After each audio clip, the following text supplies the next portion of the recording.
ассалому алайкум бинандагони арҷманд. имрӯз сешанбе 12 май аст. 15 дақиқаи худро дар ихтиёри радиои озодӣ гузоред ва мо шуморо бо тозатарин хабарҳои рӯз дар тоҷикистону ҷаҳон шинос мекунем. ин барномаи хабарию таҳлили ахбори озодӣ аст. нахуст бо мавзӯъҳои асосии нашр шинос шавед. тоҷикистону чин бо арзиши миллиардҳо доллар созишнома имзо карданд. душанбе дар иваз чӣ медиҳад ва чӣ мегирад? вазорати корҳои дохилӣ ҷузъиёти қатли як узви собиқи ҳизби мамнӯи наҳзати исломиро ошкор кард. раҳбари ҳизб мегӯяд худи мақомот ҳам ба ин ҷиноят даст доранд. мақомоти қудратӣ мегӯянд ки дар ҳамин парванда номи чандин нафарони дигар ҳаст. кишоварзони вилояти суғд имсол ноумед шудаанд. даҳҳо ҳазор гектар боғҳои зардолӯи вилоят ба иллати сармозадагӣ ҳосили кам хоҳанд дод. мардуми камтар зиён расон ва пиштамин зиндагӣ мардум мегузашт. дар пекин мулоқоти президентони тоҷикистон ва чин эмомалӣ раҳмон ва си ҷинпин шурӯъ шудааст. раҳбари тоҷикистон бо сафари давлатӣ дирӯз вориди пекин шуд ва қарор аст то 14 май он ҷо бошад. ӯ то ҳол бо мақомоти дигари ин кишвари сармоягузори муҳими тоҷикистон дидору гуфтугӯҳо кардааст. душанбе дар беш аз 10 соли охир бо пекин иртиботи хеле наздик дорад ва мунаққидони ҳукумати тоҷикистон аз вобастагии тараф бештари кишвар аз ҳамсояи азимаш нигаронӣ мекунанд. мулло раҷаб юсуфӣ аз ҷузъиёти созишномаҳои иқтисодии нав гузориш медиҳад. در اولین روزی سفر پرزیدنت امامعلی رحمان به چین، نخستین همایش پیوند تجارتی رقمی چین و تاجیکستان در شهر پکین برگزار شده است. صدها نماینده تجارتی از هر دو جانب در این همایش شرکت کردند و موضوعهای چون اقتصاد سبز و ذهن‌رسانی در اینجا بحث شده است. رسانه‌های رسمی دو کشور از امضای قراردادهای میلیارد دلاری خبر دادند، ولی مستقلانه تصدیق کردن این معلومات مشکل است.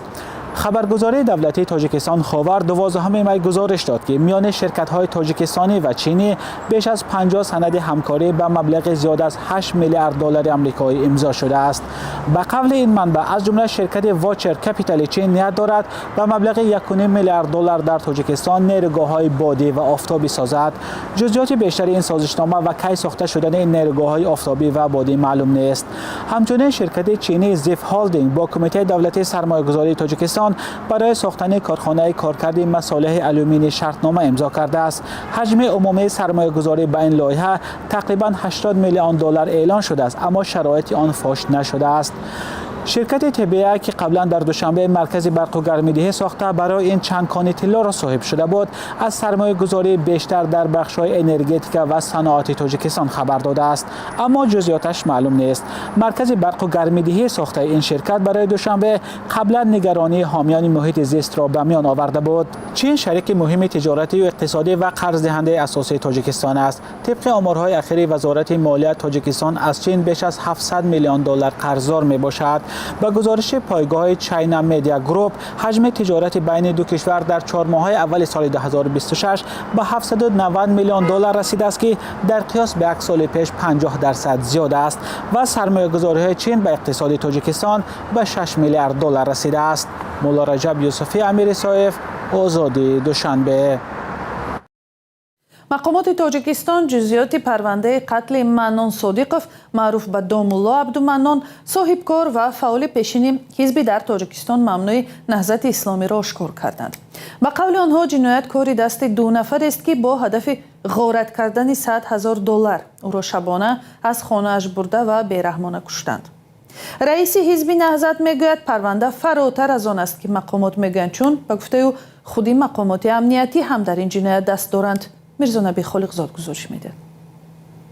ҷасади ӯро бо ҷароҳатҳои гуногуни халандаи буранда ки аломати ҷое ки ҷасади соҳибкор ба узви собиқи ҳизби мамнӯи наҳзати исломиро пайдо карданд. домулло абдуманнон ё маннон содиқов рӯзи 27 апрел бенишон шуд. ҷасади ӯро 5 рӯз баъд дар таҳхонаи иморати нимсохтӣ дар деҳаи чорбоғи исфара пайдо карданд. мақомоти интизоми ин ду нафар эҳсон бобоеви 31 сола ва хеши 46 солаш юсуф шариповро бо гумони қатл бо ҳадафи ғоратгарӣ дастгир карданд. در این گزارش وزارت امور داخلی احسان بابایف اعتراف می‌کند که منان صادقوف را کارد زده کشته است. معلوم نیست اعتراف او تحت کدام شرایط ثبت شده است. نظر وکیل دفاعشان را هم در گزارش نآوردند.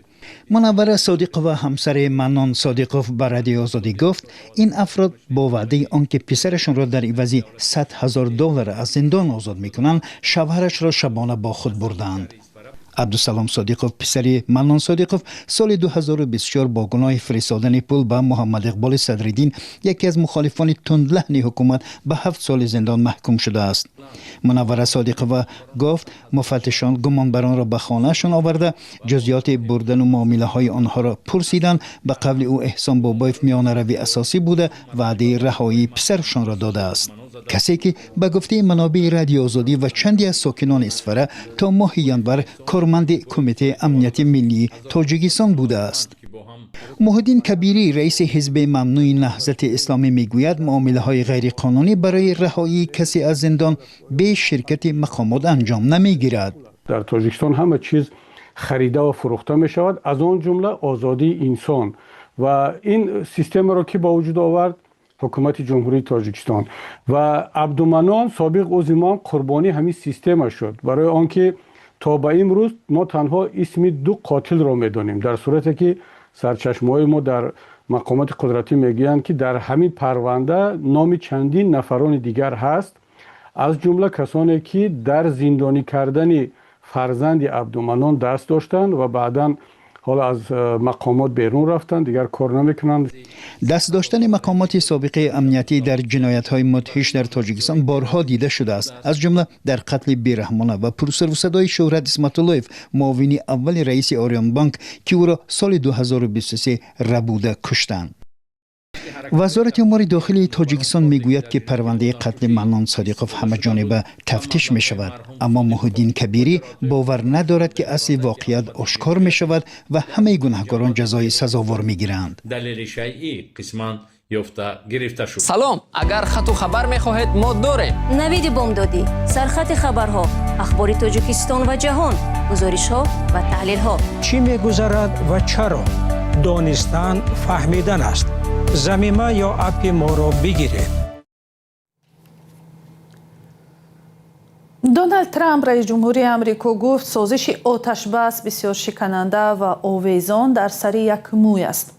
او در این باره بعد آن صحبت کرد که پاسخ ایران به پیشنهاد آمریکا را درباره ختم جنگ رد نمود و آن را یک سفسطه نامید. همکارم طاهری سفر گزارش میده. سازش شکننده آتش‌بس بین امریکا و ایران دیگر بار زیر فشار مانده و پس از آن که روز 11 می دونالد ترامپ پیشنهاد تهران به طرح صلح ایالات متحده را رد کرد. او گفت من آن چیزی را که به ما فرستادند حتی تا پایانش نخواندم. نخواستم وقتم را برای این سفسطه تلف کنم. این یکی از ضعیفترین پیشنهادهاست. آتش‌بس حالا با یاری دستگاه نفس‌دهی مصنوعی زنده مانده است. واشنگتن طلب دارد اول درگیری‌ها قطع شود و تنها پس از آن مذاکرات روی موضوعهای پیچیده‌تر مثل برنامه‌های اتمی ایران آغاز گردد. تهران خواسته است جنگ در تمام منطقه از جمله در لبنان که اسرائیل در آنجا با گروه حزب الله تحت حمایت ایران می‌جنگد خاتمه یابد.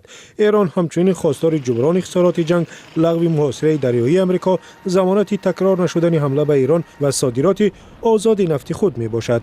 بعد آغاز جنگ حرکت کشتی‌های باربر از طریق گلوگاه هرمز و دلیل تهدیدهای ایران بسیار کم شد و بازارهای جهانی نفت و گاز حال عذاب میکشند. با کم شدن امیدها به صلح نرخ هر بشکه نفت در روزهای اخیر دوباره از مرز $100 هم گذشت. واشنگتن روز دوشنبه فشارها را بیشتر کرد. تحریم‌های نو را علیه فروش نفت ایران به چین اعلان کرد. اما در داخل آمریکا در آستانه انتخابات میان دوره‌ای حمایت مردم از سیاست‌های ترامپ کم می‌شود. نظرسنجی ریترز ایپسوس نشان می‌دهد که اکثر آمریکایی‌ها بر این باورند که رئیس جمهور هدف‌های این جنگ را به طور واضح شرح نداده است. حالا توجه اساسی به ملاقات ترامپ با رهبر چین سی جین پین روانه شده است که همین هفته صورت می‌گیرد. رئیس جمهور آمریکا کوشش دارد پکین را وادار نماید تا آن با استفاده از نفوذ خود تهران را به امضای یک سازش صلح مجبور کند. حاصل کمی زردآلو امسال دهقانان سوغد را غمگین کرده است. آنها میگویند 10,000 گکتار باغ‌های زردآلوی ولایت امسال به علت سرمازدگی حاصل کم خواهند داد. کشاورزان و تاجران میگویند که امسال به جای درآمد زیان کلان خواهند دید. مسئولان ریاست کشاورزی برای کاهش این زیان توصیه دادند در باغ‌ها زراعت دیگر کشت کنند. فرزان محمدی تفصیلات بیشتر می‌دهد. باغداران ولایت سوخت امسال از زردآلوزارها امید زیاد ندارند، چون که سرمای اولی بهار و بارانهای پی در پی به درختانشان آسیب جدی رسانده است.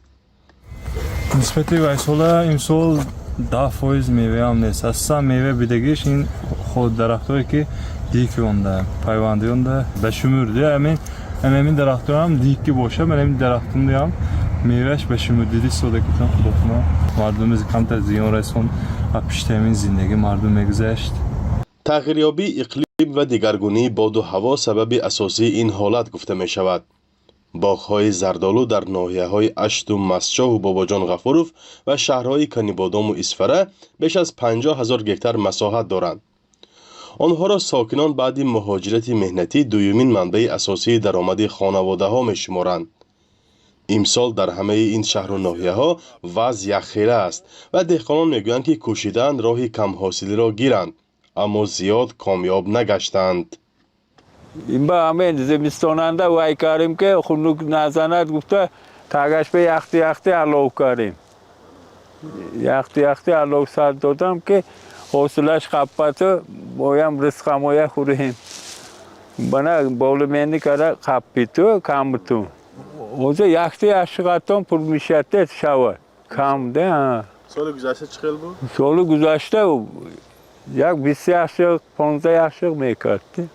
نمایندگان وزارت کشاورزی تاجیکستان به باغبانها توصیه دادند که برای کاهش ضرر در بین درختان زراعتکاری کنند، ولی به اندیشه دهقانان این اقدام نیز ثمربخش نیست. اوزه تراکتورم 15 سامان گذاشته ساتقه.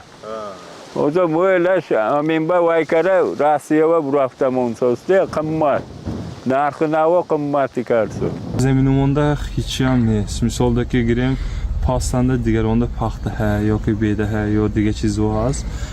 پختنده هم 2 سال یا 3 سال ایسی مردم پلشونه بزور رس خود برورن نبرورن نرخ نوان کمیتون پاس. مثال 1 کیلو پخته 1 سومان یا 2 سومانی کورگل میچینه 3 لیتر فلان پود. مثال که هم نوک شده سروشن گرم شده سادس. تاجران خشک میوه میگویند که امسال تقریبا بیکار ماندند و نرخ زردآلو فعلا در بازارها نظر به سال گذشته 1 برابر افزوده است. سال گذشته برعکس از سرحاصلی محتاج به نیروی کاری بودند و نرخ زردآلو هم به تدریج پایان رفته بود. با وجود مشکل آب، دهقانان هر سال از بیش از 50,000 گکتار باغ زردآلو در ولایت سوخت به حساب میانه سال 100,000 تانه حاصل می گرفتند. آنها امیدوارند که وزارت کشاورزی و دیگر نهادهای دخلدار بنابر وضع پیش آمده به کشاورزان دستی یاری دراز میکنند تا به مشکل مالی دچار نگردند. موافق معلومات پژوهشگاه باغ و تاک پروری در تاجیکستان زیاده از 100 نوع زردآلو پرورش می شود، اما در کشور اساساً پرورش نزدیک به 20 نوع به راه مانده شده است. تقریباً 10 نوع به مقدار زیاد صادرات می شود، زیرا این نوعها به معیارهای بین المللی بیشتر جوابگو می باشند. فرزان محمدی، رادیو آزادی، ناحیه باباجان غفوروف. و یک خبر، وزارت امور داخلی تاجیکستان میگوید در مدت 2 روز در نتیجه صدمه‌های نقلیاتی در راه‌های کشور 8 نفر از جمله یک کودک 4 ساله به هلاکت رسیدند. وزارت روز 11 می با نشر بیانیه رسمی گفت یکی از مرگبارترین صدمه‌ها روز 9 می در شهرهای دوشنبه خوجند رخ داده است. در اینجا در حدود ناحیه دیوشتیچ یک راننده هنگام حرکت ظاهراً اداره ماشین را از دست داده 3 نفر را نزد یک ماشین در کنار راه زده است. هر 3 از جمله یک مادر و فرزند در جای حادثه جان دادند. خود راننده زنده مانده است. طفل 4 ساله را در ناحیه واسه یک راننده 22 ساله زیر کرده است. در تاجیکستان سالانه صدها نفر در نتیجه صدمه‌های نقلیاتی جان می‌دهند. و بینندگان ارجمند، اخبار آزادی در همین جا به پایان رسید. اگر خواهید که از خبرهای روز بخبر نمانید، سامانه azadi.org و صحیفه های رادیوی آزادی در تیک تاک و تلگرام، فیسبوک، اینستاگرام و یوتیوب و ایکس را پیگیری کنید. تا برنامه های دیگر، خدا نگهبان شما.